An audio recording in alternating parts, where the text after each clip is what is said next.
Terima kasih. Assalamualaikum warahmatullahi wabarakatuh. Ketua dan pimpinan Majelis Permusyawaratan Rakyat Republik Indonesia yang saya hormati, Pak Fadel Muhammad, Pak Sarif Hasan, Pak Hidayat Nur Wahid, Ibu Lestari, Pak Zulkifli, dan Ketua MPR for Papua, Pak Yoris, dan anggotanya tadi, Pak Robert Kardinal. Pertama-tama, saya ingin menyampaikan bahwa Bappenas adalah yang mengepalai Des Papua, sehingga banyak hal memang diselesaikan di Bappenas. Saya akan memulai penjelasan ini dari Instruksi Presiden Nomor 9 Tahun 2017. Seperti kita ketahui bahwa ada kebijakan percepatan pembangunan kesejahteraan untuk Papua sesuai dengan Instruksi Presiden Nomor 9 Tahun 2017.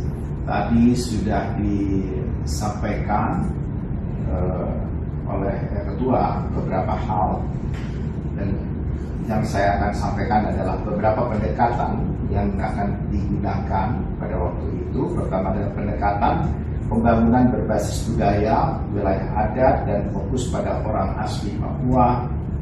Yang kedua, fokus pada wilayah terdepan, terpencil, tertinggal, utamanya di daerah pedalaman, termasuk di daerah pegunungan yang sulit dijangkau. Pendekatan dialog dengan seluruh pemangku kepentingan. Yang keempat adalah pendampingan terhadap aparatur pemerintah daerah dan masyarakat. Yang kelima, pemberdayaan dan pelibatan aktif masyarakat lokal dalam pengawasan dan peningkatan kualitas pelayanan publik. Yang keenam, pemberdayaan pengusaha orang asli Papua dan pengusaha lokal. Yang ketujuh adalah kerjasama kemitraan dengan mitra pembangunan internasional, masyarakat, organisasi kemasyarakatan, swasta, dan pemangku kepentingan lainnya. Saya mohon izin, apakah saya bisa share screen di sini? Boleh, silakan Pak. Ya. Tapi belum di ini ya oleh kantornya Pak Ketua belum di oke. Nah, sekarang baru. Baik. Jadi ini tadi yang saya sudah sampaikan. Nah, selanjutnya saya akan sampaikan arah revisi Undang-Undang Nomor 21 Tahun 2001 tentang otonomi khusus bagi Provinsi Papua. Ada 3 hal yang disampaikan oleh Presiden mengenai perlunya paradigma dan cara baru untuk lompatan pembangunan Papua. Yang pertama adalah mengevaluasi seluruh yang terkait dengan tata kelola, utamanya penyaluran dana otsus. Kemudian perlunya semangat baru, sebuah paradigma baru, cara kerja baru, dan kita akan mengandalkan sebuah sistem dan desain baru yang agar bisa menghasilkan sebuah lompatan kemajuan kesejahteraan bagi rakyat Papua dan Papua Barat. Kemudian yang ketiga adalah kebijakan otonomi khusus untuk Papua dan Papua Barat ini akan dikonsultasikan kepada seluruh komponen masyarakat yang ada, baik di Papua maupun di Papua Barat, sehingga kita akan peroleh sebuah rumusan yang terbaik bagi kepentingan kita semua.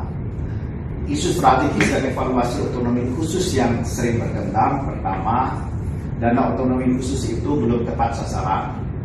Dana otsus Papua diutamakan untuk pembangunan SDM, infrastruktur dan ekonomi, tetapi belum sepenuhnya dirasakan manfaatnya oleh masyarakat asli Papua. Yang kedua adalah tata kelola dana otsus. Masih terbatasnya supervisi pemerintah pusat dan peraturan pelaksanaan yang mengatur tentang tata kelola dana otsus. Terbatasnya kapasitas sumber daya manusia, pengelolaan dana otsus. Kemudian beberapa target pembangunan di Papua. Kemudian berakhirnya dana otsus pada tahun 2022 yang segera lagi pada tahun 2 tahun yang akan datang.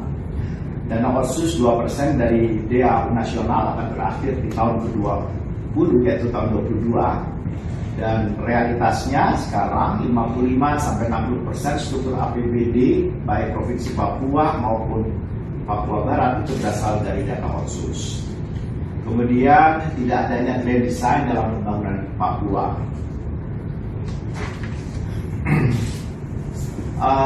Tadi telah disampaikan juga oleh Ketua bahwa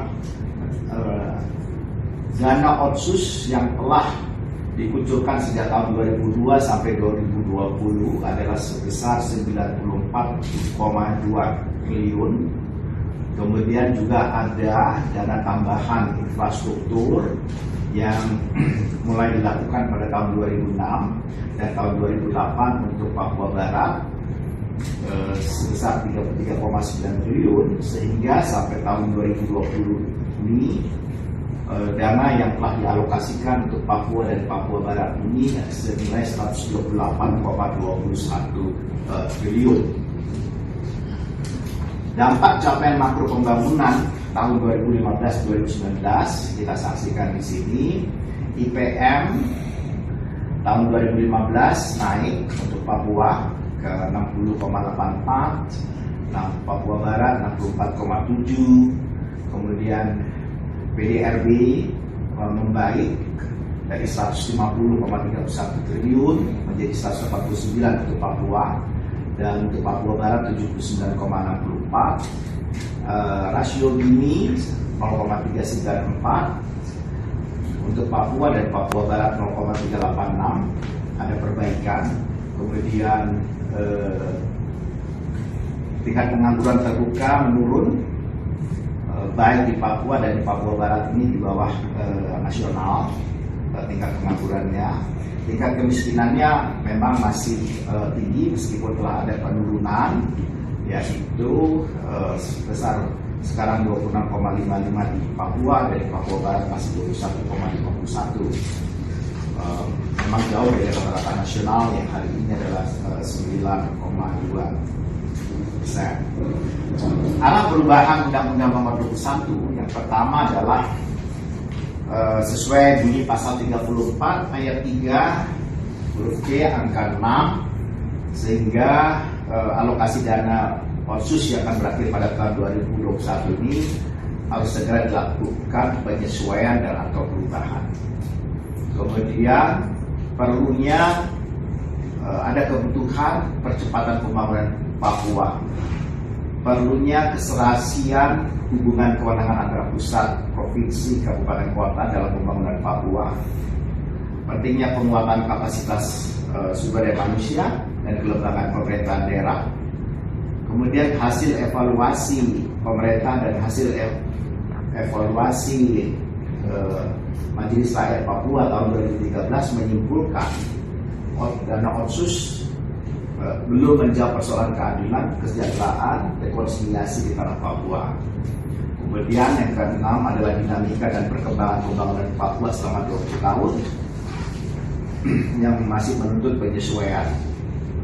Landasan filosofis untuk orientasi perubahan adalah perlindungan hak-hak dasar orang asli Papua, pengakuan identitas rakyat Papua, ada recognition di sini, keberpihakan pembangunan bagi orang asli Papua, afirmasi, percepatan pembangunan, akselerasi, pemerataan pembangunan yang adil sehingga indeks Gini-nya bisa diperbaiki, redistribusi, keterwakilan orang asli Papua di berbagai sektor, representasi, kemudian Papua sebagai tanah damai.